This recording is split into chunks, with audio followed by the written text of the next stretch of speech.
Good morning, good morning. I'm a little under the weather and recovering. We are a week away from Thanksgiving and probably a week away from completing the yurt. I just wanted to show everyone before you see the construction process. When you order a yurt, this is what it comes in. It'll all be screwed in. You undo all the screws. It actually comes in a couple different boxes. You'd say wooden boxes, but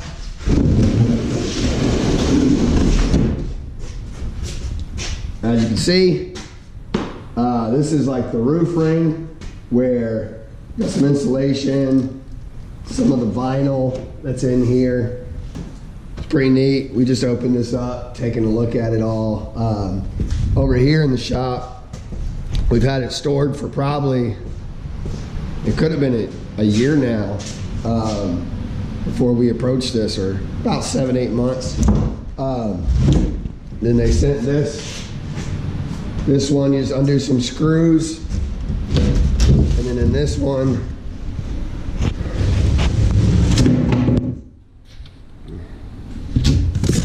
you got your fasteners, long screws. This looks like the accordion wood, and then this is really the vinyl, the walls. So that's probably an 8-foot, 9-foot box, 2.5 feet wide. Pretty heavy, very heavy. We're gonna have to move it. And then these are the floors. Pretty thick insulation. So in a yurt, you're looking, you know, that's probably 3 inches, 3.5 inches with insulation right here. Not sure where these are. These are probably joining. These are actually probably for the walls, I'd imagine. I'm not too sure. But these are all pre-cut. They're laying here. We have to work on getting all this out of the shop. The yurt's probably 250, 300 yards up the hill. So today I'm gonna be loading all this stuff up on a tractor in a trailer and taking it over there to a covered pavilion to get it ready to kind of stage and pick through. But I just wanted to let you see the amount of space you're gonna need if you order a yurt in, you know, how much real space you're looking at. You're gonna need, you know, a good area to accept all the delivery. And you're gonna need some heavy equipment probably to move it as well. So let's get this stuff moved, and hopefully construction starts soon. I missed a little bit of the framing because I was sick for 4 days. Sorry about my voice. But I'll also show you how we're starting to do the framing for the foundation for all the actual wood building. Alrighty, so the framing has begun. As you can see, we have these big thick boards.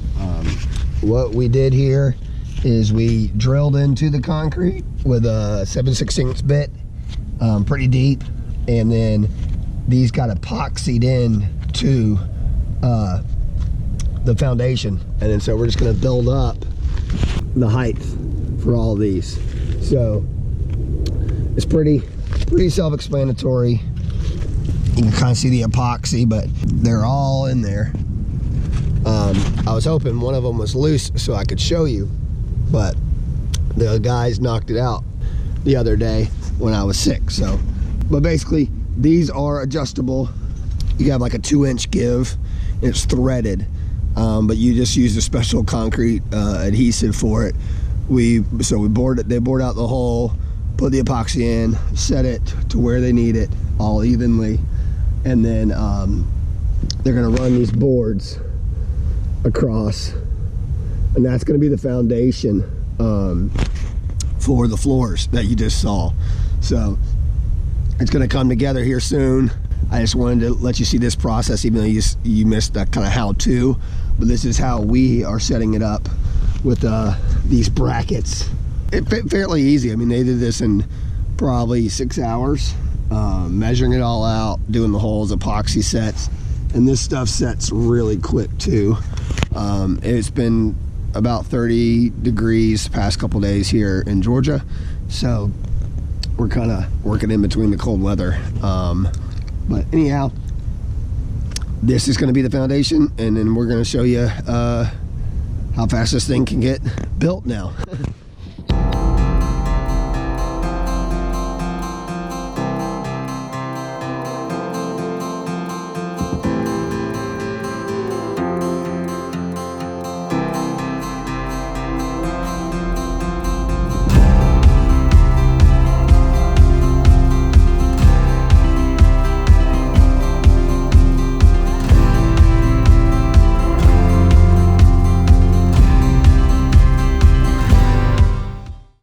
So mission accomplished. We emptied the big old box. I can now get this out of the shop. These doors are pretty heavy. They're pretty stout doors. I'm surprised. I've always been so curious on yurt building.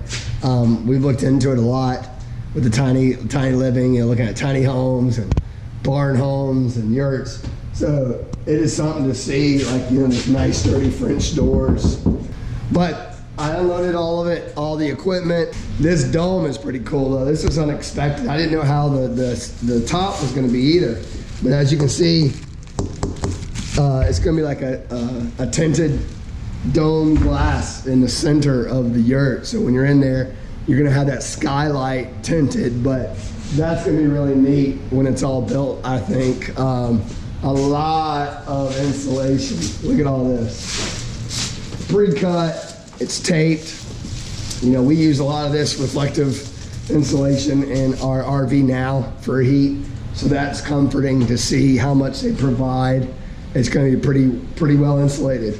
Another cool thing, just to let you know, we got this from the Colorado Yurt Company right there. They're a really good yurt company out of Colorado. But look how they send you. This is how they send you all the fasteners, the springs. Anytime you buy stuff, you're like having to go through all the steps. And where's this? Where's that? Every single thing is labeled. So just so you get an idea how everything comes, cable bands, L brackets, nuts, bolts. I mean, look at this. They even have aluminum tape wrapped and labeled rope, So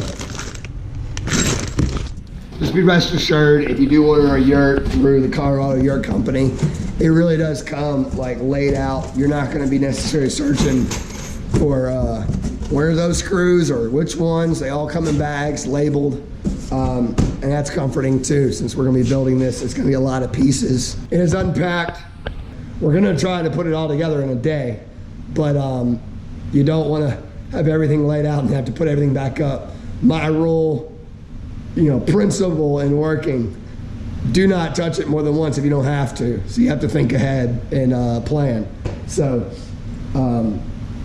once again, I just wanted to show you this process. We're going to try to be as detailed as possible as we're building it, but I am going to be like in the midst of building it, so you're not going to see like every screw go in or how everything lines up on the window. You might just see the building part of it being done, but I'll definitely explain to you how we did it when it's all said and done. So take care.